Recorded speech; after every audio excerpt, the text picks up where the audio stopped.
What's up, everybody? Welcome back to the channel. I know it's been a long time, at least it feels like a long time to me. Promised an upload tonight, or at least an attempt.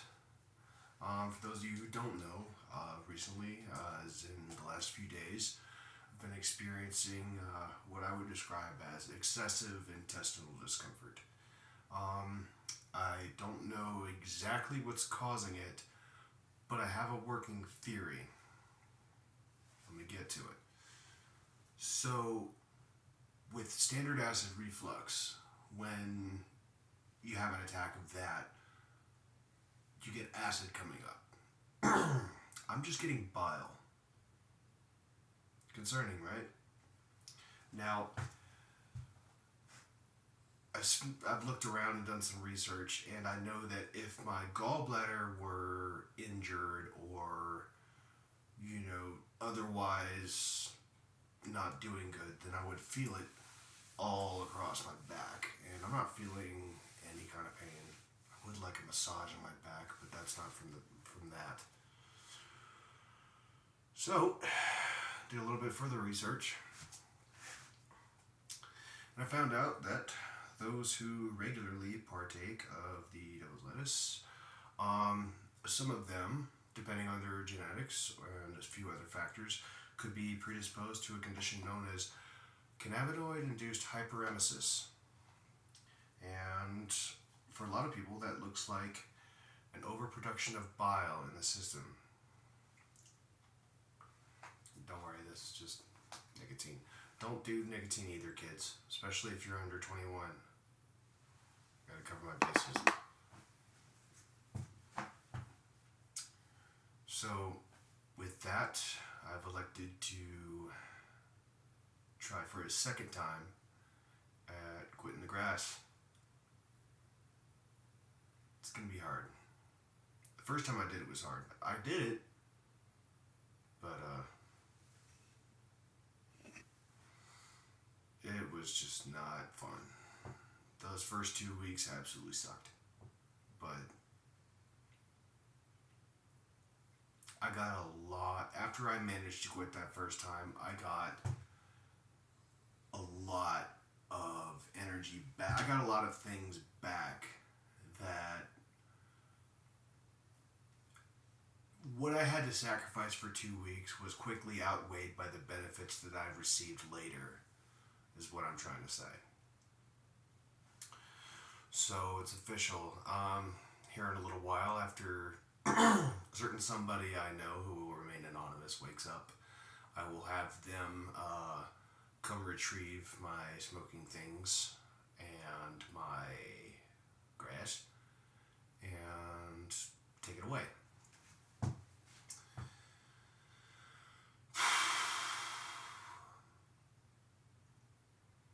So, yeah, that's what's happening. So anyway, now that that's out of the way, the announcement is done. Time to get to the reason you all likely clicked on the video.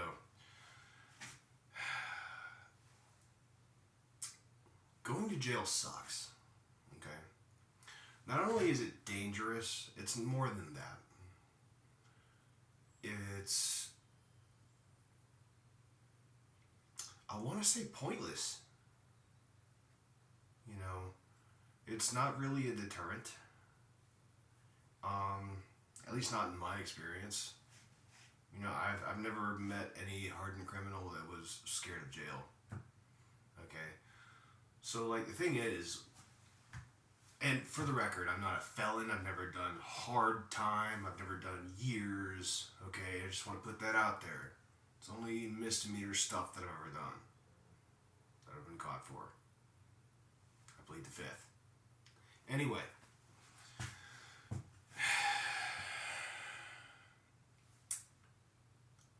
depending on what your charges are, when you get arrested, at first when you get arrested, everything is identical.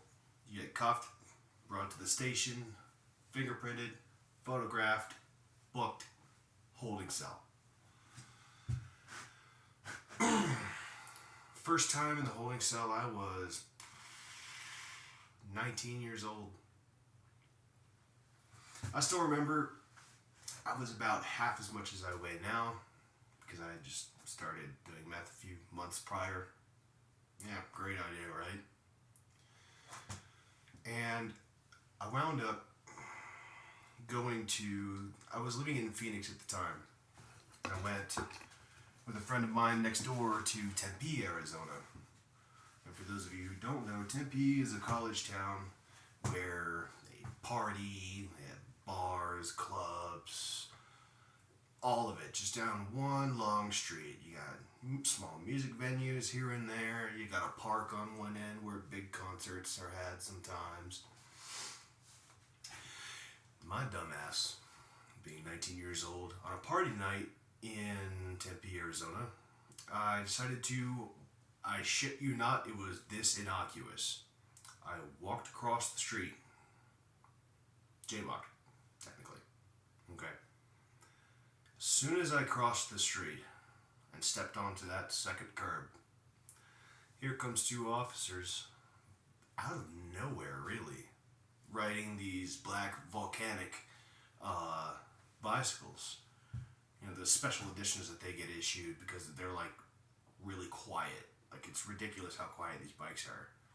And they have like the little fucking tracker magnet and stuff on them so you can't take them and all that. So anyway, so we get rolled up on, they asked us for our ID. My buddy has his, I didn't have mine. So they asked me to sit down on the curb. Sure, whatever. You know, like, I'm only 19, I'm a kid, but I'd watched enough crime shows at this point to know that nothing good comes from fighting with cops, you know. It doesn't matter what you're fighting with them about. You could be right, you know. You could be right about whatever it is that you're arguing with the cops about. They don't give a fuck. That's not what they're there for, okay? You want to plead your case, you wait to see the judge. It's that simple, all right? You try to hold court right there in the street, they're just going to carry out the death sentence. Like, there's no scenario, there's no winning that scenario, okay?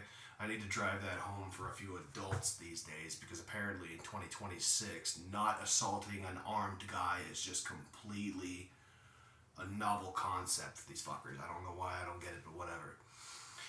Thankfully, though, my audience, you guys, are intelligent enough to know better than that, okay? But it is what it is. There are people who will come across this video and this will be completely mind-blowing, groundbreaking info for them. God help them, okay?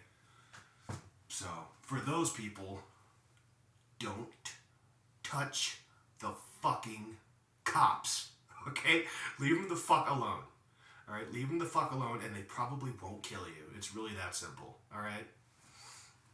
Anyway, and honestly, that goes for any armed individual, okay? Like, for example, I'm just going to pull an example out of my ass. It's like, okay, say, for example, like, what if I'm carrying, right?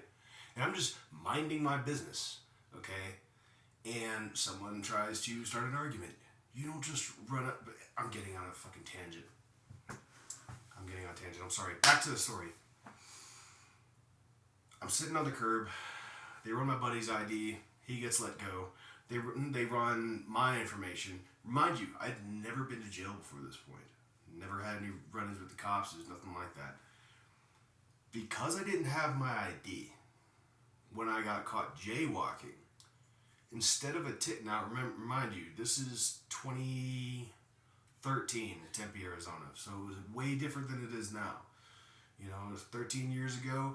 It doesn't seem like a whole lot of time has passed, but you gotta understand, like, weed legalization happened since then. You know, the fucking needle exchanges, like, it's gotten way, way more liberal in the last 13 years. So, at the time, because I didn't have my ID when I got caught jaywalking, instead of getting a ticket, I got arrested. Cuffed, and something I never thought I would see a day in my life, let alone my very first arrest, that I didn't see coming, because let's be honest, nobody wakes up and plans to get arrested that day, I don't think. No sane people, anyway.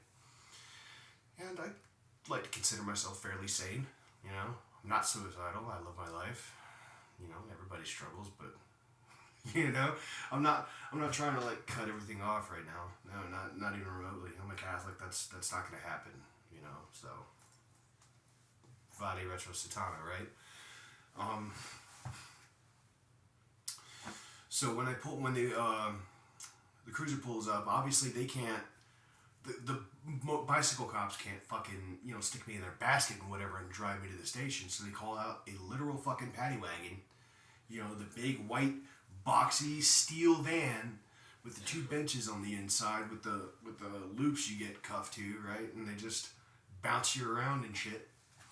And I'm in there, and like, I forgot to mention this, but when I got picked up, I was wearing black DC shoes, denim jorts, and a black t-shirt. I had thick blonde hair back then, and it was like in like the Prince Valiant kind of fucking, semi bowl cut without being a bowl cut. But I had like hella juggalo face paint on. I looked like I was all I looked like a stitched up jack-o'-lantern, but like I looked like somebody painted a fucking jack-o'-lantern on Prince Charming's face from Shrek 2. Like I looked like a fucking moron. All right, so imagine that guy, getting arrested for the very first time in his life. And I'm sitting there in the wagon with like this one dude from the fucking Steak and Shake. They just yanked him right out of work on a fucking failure to appear. Like, I shit you not. Busiest day of his week. He's losing his job because of a failure to appear on who the fuck knows what, honestly. And it was like him and like a drunk guy. We all get carted off to the Tempe PD. I get booked, processed, whatever.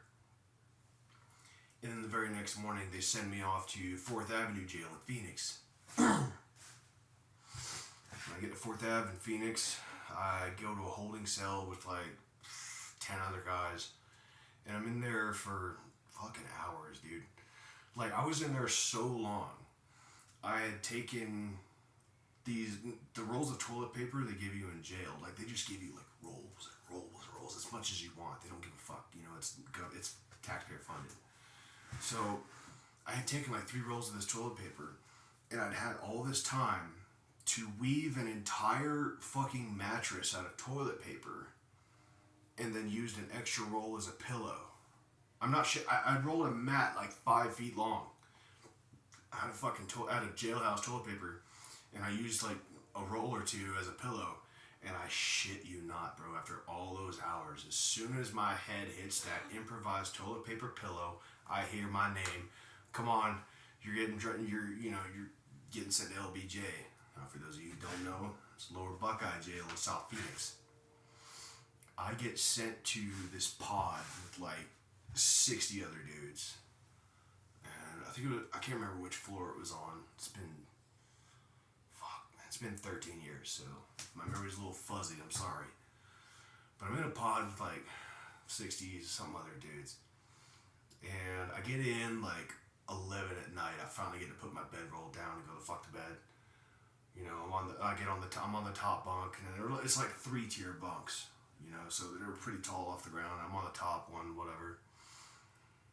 And then I'm setting up my bedroll. I'm kind of glancing around, taking in the situation. I look up, and I'm like, what the fuck is that? Because right above my bed, there's like this ominous looking brown stain, like on the ceiling, over this ductwork and shit. And there was this other guy that was still awake. There's this chubby, bald guy with glasses. Not me. This guy had like, those like dead tree tattoos that look like fucking metal band logos that people sometimes get? He had that like all over his chest, blasted his chest. His whole chest was blasted with like this dead tree motif, and it went all the way up his neck to the back of his head. Like, bro was inked to fuck, okay? So I look at him and I ask him, I was like, fuck is that? He's like, that's shit. I'm sorry? He's like, yeah, it's from an old riot. Excuse me? This is fucking jail, not prison. And he was like, yeah, it still happens though. He's like, it's your first time? I said, is it that obvious? He goes, kinda. I'm like, well, there's that. I'm fucked.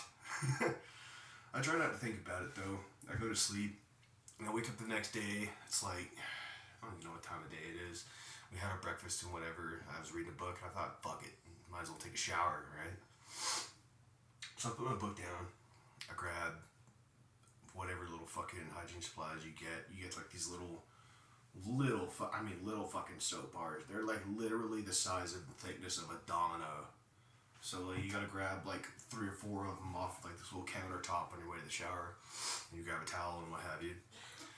And so I'm in there. I'm in the shower stall, and I just got my top stripes off, and I still got my bottom stripes and my what we call the Jesus shoes, those little Bob Barker slippers. So I've got those, and as soon as I turn around, I'm getting ready to like take the rest of it down, and I look, and like a third of the fucking pod is just standing in the fucking doorway, and I'm thinking, shit. Here we go. So I stood up, faced him, you know.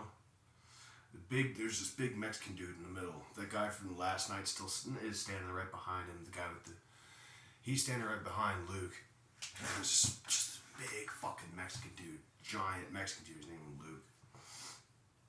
And he's like kind of the head of this pack of dudes. And he asks me, he's just like, yo, you got my dope? Mind you, I've never seen this guy before in my life, right? So instantly my guard's up. I said, what dope? He says, that dope in your ass. I said, I ain't got no dope in my ass, bro.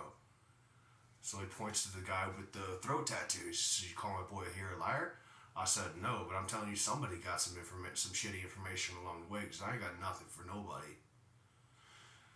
So he starts trying to he's like, look, man, just take your shit off, bend over, let me see it, man, da-da-da-da-da. I'm like, no.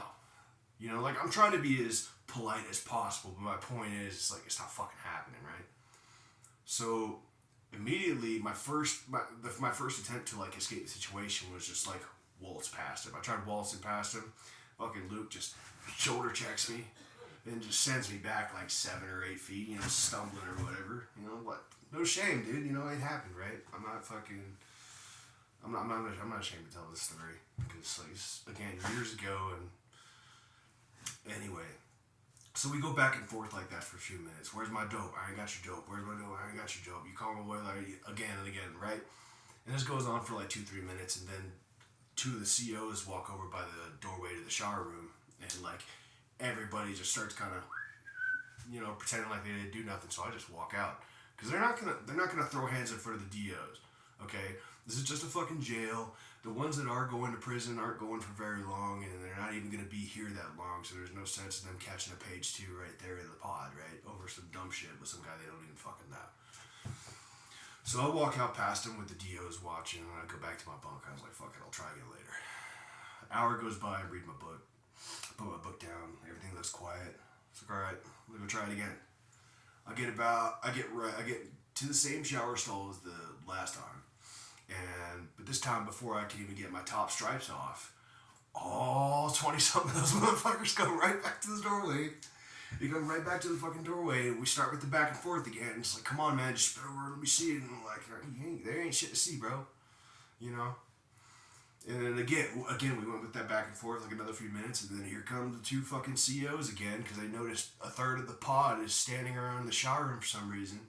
And then just rinse and repeat. I walked out, I went to the bed, and I went back to my bunk. I said, fuck it, man, I'll just try again tomorrow. I'll take a shower tomorrow, you know, let them cool off. And I'm laying there, I'm reading my book, and this big built black dude who was in that group of 20, and the dude with the throat tattoo comes up, and the black dude says, bro, you got some fucking balls, man. They all started cracking up, man. Tattoo guy, Luke, and all 20-something other of them all came back to my bunk and were talking to me. And Luke was blown the fuck away the most. They were all blown away, dude.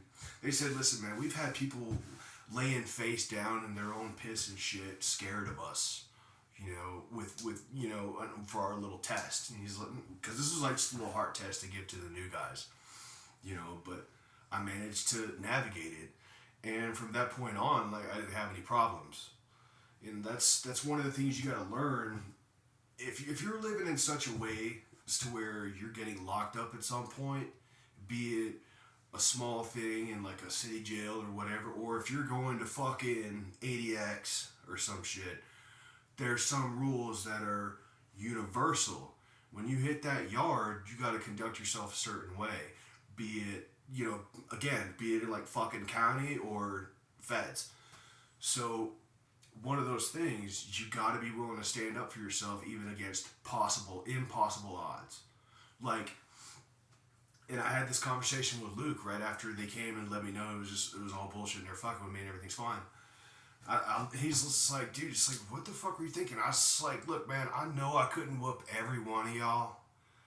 All I could think about at the time was just like, if it came to that and I'm not going quiet.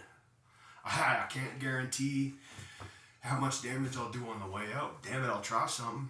You know, like if I'm on my way out the fucking door, I'm gonna slam that motherfucker. Okay?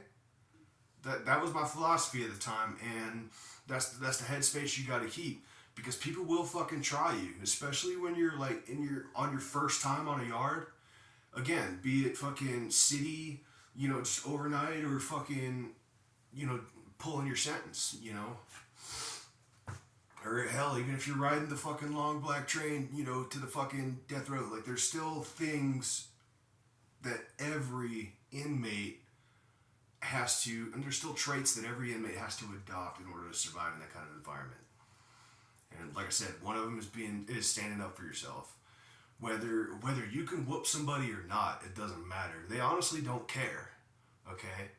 Like, even if you suck at fighting and you can't land a hit worth a fuck, the fact that you had the balls to swing will mean more than anything else. Okay? Because let's keep it real. If you're gonna be inside for a long ass time, and you're gonna be inside for a long ass time, and you can't fight worth a fuck, well, for one thing, you're gonna get plenty of practice. you're gonna get a lot of practice. Especially if you don't want to fight. The people who don't want to fight are the ones that wind up having to fight the most. And if they don't, they just get taken. You get your commissary taken, you get your basic shit taken. You can't even have a fucking bedroll if your bitch made in jail, dude. It doesn't matter what state you're in, which county system. If motherfuckers will smell blood, okay? If you act scared, it's a wrap, dude. Once they know that, like, you're not gonna do shit to protect your own belongings or your own ass or whatever it is they're after, they'll pick up on that like a shark smelling blood. And once that happens, like, look, it's easier to keep up than it is catch up. You hit the ground running, and you don't have to worry as much about that. Okay, so like, again, you gotta have some kind of balls about you if you're not gonna be. Even if you don't want to run the yard, like almost nobody who goes to prison wants to run the yard. Most of them don't even want to join up with any groups, any cliques, any gangs. Most people want to keep their head down, do their sentence, and get the fuck out. Okay? And that holds true for at least 80% of the inmates that you'll find in almost any facility. Okay? Most people don't want to, like, go through extra bullshit. And who would? Okay? Like, fuck's sake. You're already eating unidentifiable mush out of a plastic fucking tray. Okay? Why would you pick a struggle, okay? Pick a struggle. You've already got so much going on that you've already lost control of your life at this point. Okay? So you gotta pull your head out of your ass to some extent. You can't just, for example, like, I'm trying to remember, the last time I went to jail in Phoenix, they sent me down further south into Phoenix in a place called Durango. Now that place, I was in the, I'm trying to remember, it was D8. It was pod 8, it was D8, it was a separate building on this complex in Durango jail in South Phoenix. And they called this pod the warehouse. I don't know why. I mean, when you go in, it kind of looks like a warehouse. Big ass dorm, tall ceilings, triple tier bunks. Everybody's got their own cliques, but in Durango, when people go to Durango instead of Lower Buckeye Jail is usually where like people who are staying like a medium amount of time, like more than a month, but under a year, or like under so many years or whatever, you know, before. And some of them are just there as like a temporary thing until they get shipped off to whatever, you know, prison they're going to, because like they're going to be going up the road. But you'll notice if you go to D8, at least back then, you know, when you went to the warehouse in that pod, motherfuckers already acted like they were on hard time. Like they were acting like the motherfuckers with the spider webs on their elbows, and they're all young bucks. You know what I'm saying? This is where they send the motherfuckers that were like committed to the criminal lifestyle. Okay, and there was one instance where I actually had to scrap somebody. I had to scrap with two guys at the warehouse. And it was over the stupidest shit. But like, here's another thing: when you go into a corrections facility, again, doesn't matter what level, you keep your shit clean, okay? And even if you do, if somebody so much as starts a rumor that you don't, that can bring reprisals from other people. So like, if you're white, like I am, other white guys are gonna see, you know, that your bunk's not in order, or that you didn't do this thing or that thing, you know what I'm saying? And they will fucking send people to check you, okay? For example, I'm in the warehouse, I'm doing like, I don't know, 2 weeks, nothing crazy. Like, again, like I said, I never had any like crazy felony charges, I've never done hard time, okay? Like I said, I just wound up in the same fucking places as everybody else that was, you know? And that was my shitty luck. So,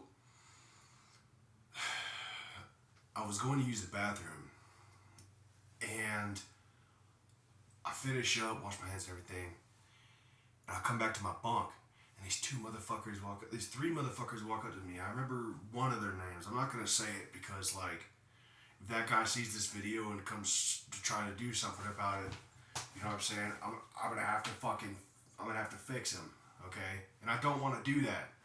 I genuinely don't want to do that. Like, I'd rather just keep this for fucking target practice and, like, the odd emergency, you know, plinking, okay? But, again, unlike a lot of motherfuckers on here, I actually have real enemies. My workplace has been doxxed before. My residence at the time has been doxxed before.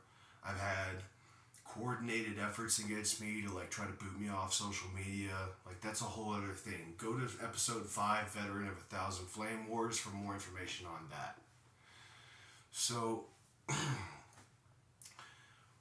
when I get back to my bunk, these guys come to tell me that they didn't see me wipe and wash my hands after I used the restroom. That's it. They just didn't see me perform the necessary maintenance after using the restroom.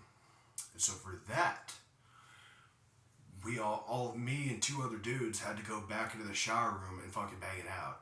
Obviously, I lost because I got fucking jumped. Whatever. No shame. But I fought, okay?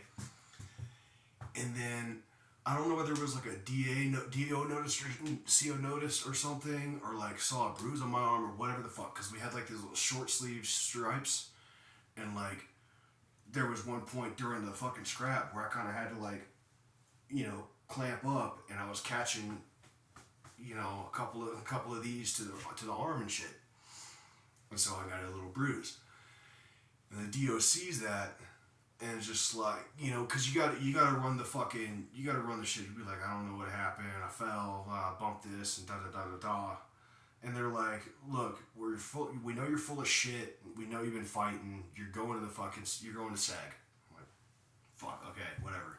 And I didn't tell them I was fighting, but evidently they know.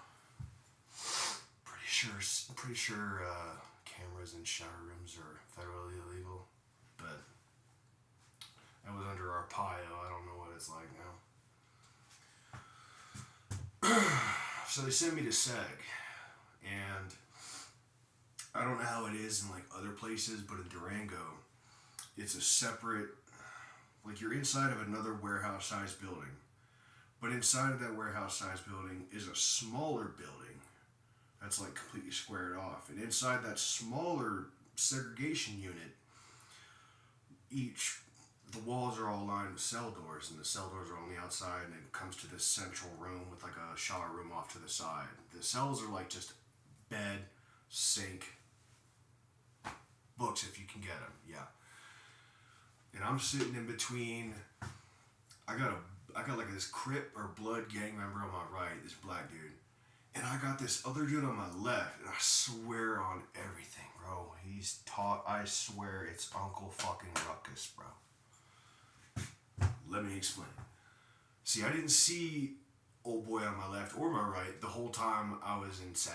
Okay, and I was in there for like a week for the rest of my sentence. I was only in the warehouse for like a day or so before I got in my first scrap and had to get to put in SAG. So the whole time I'm in there, we each get like an hour outside because it's 23 and 1. You're in the hole. Other than that, it's peace and quiet, working out, reading your Bible. You're fine.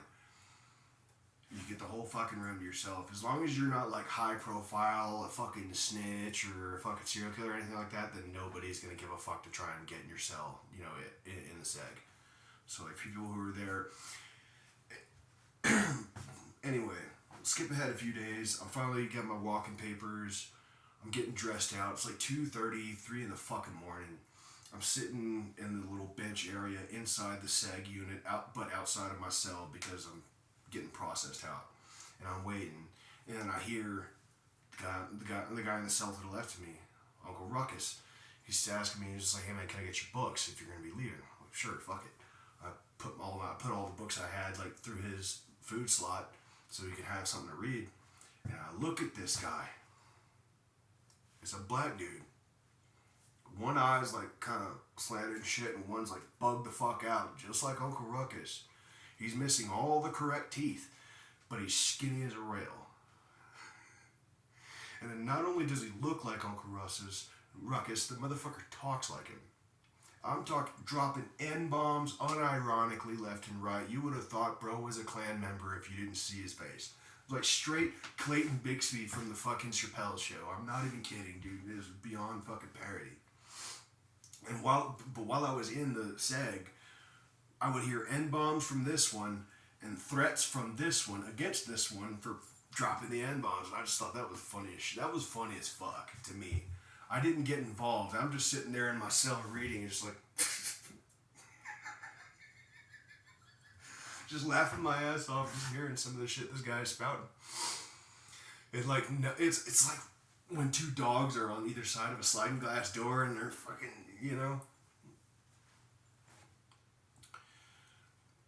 But I finally get dressed out, and I finally get on the fucking bus. They put us on the fucking prison bus again. Feet are shackled, waist belt, arm shackled to the waist belt, all of that clipped to a fucking ring on this bench. We're listening to Paradise City on the radio because Dio's on the bus were cool. They put music on.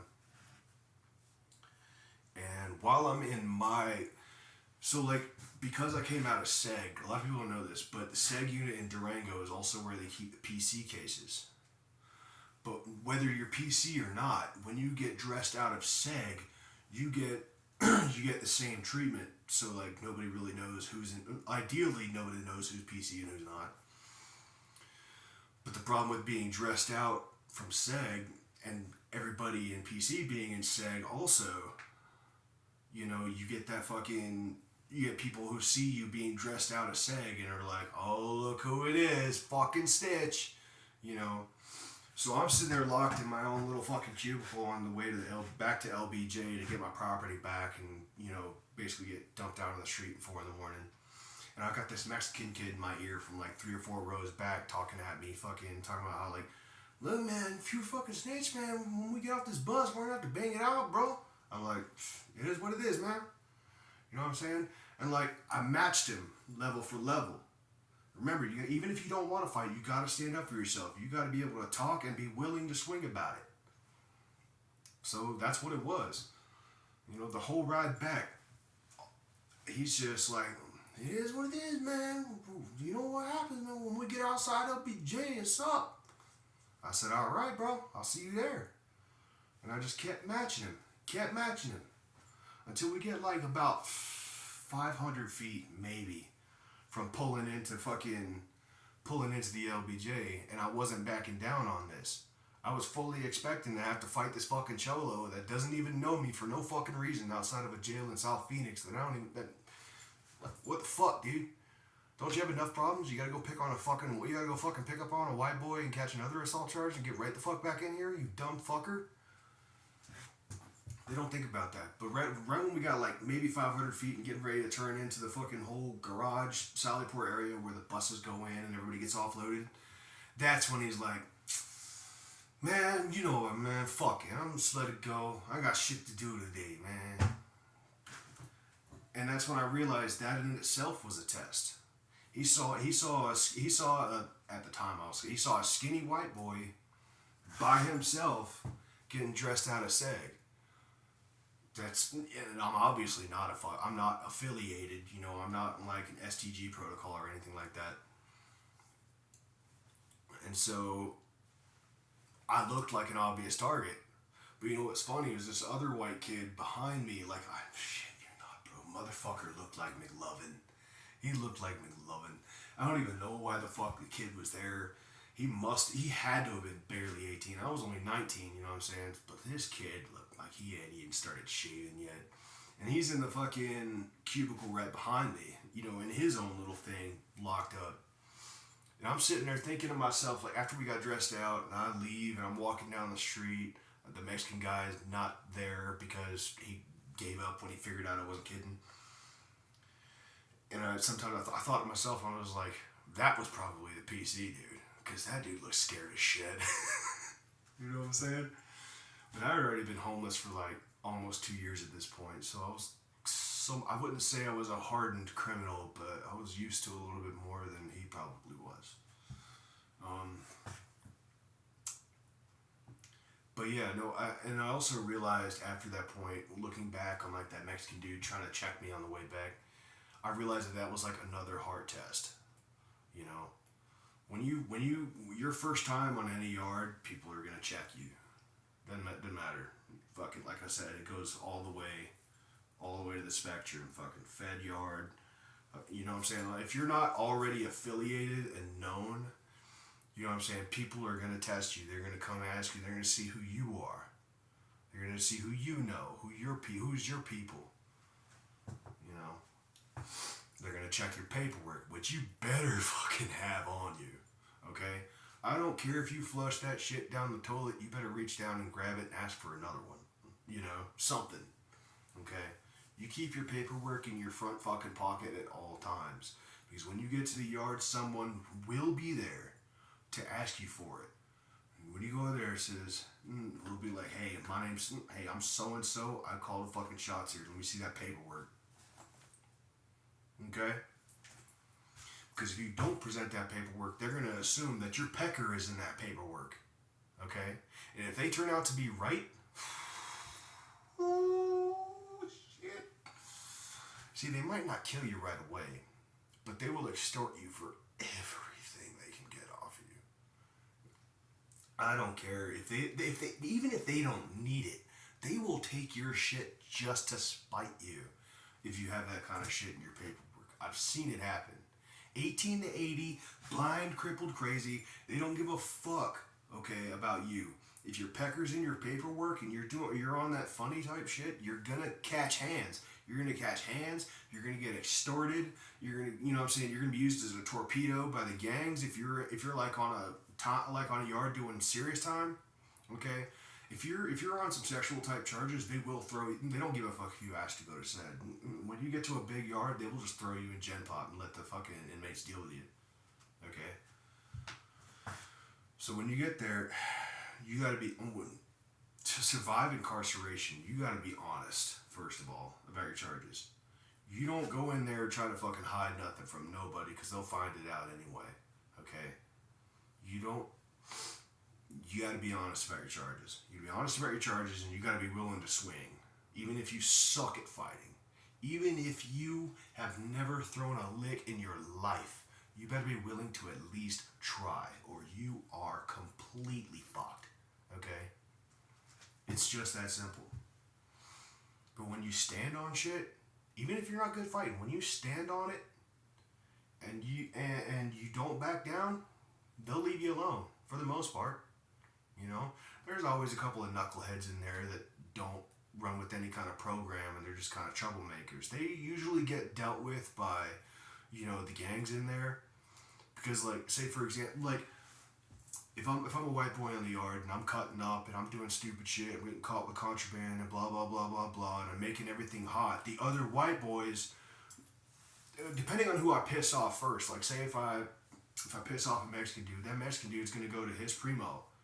Okay, the Mexican dude's gonna go to his primo. He's gonna go to the shot caller, the guy that holds the keys for their car, and they're gonna fucking. He's gonna be like, hey, this fucking gringo's doing this, this gringo's doing this, da da da da da, and it's just like, but he's not even affiliated. But still, because I'm white, they're gonna go to the key holders in the white boy car, and they're gonna tell him, it's like, hey, I know it's not your boy, but that's still your boy. Fucking straighten him out, or we will. Okay. So if I'm in there cutting it up, say I fucking got caught stealing something, the Mexican dude's gonna go to his people.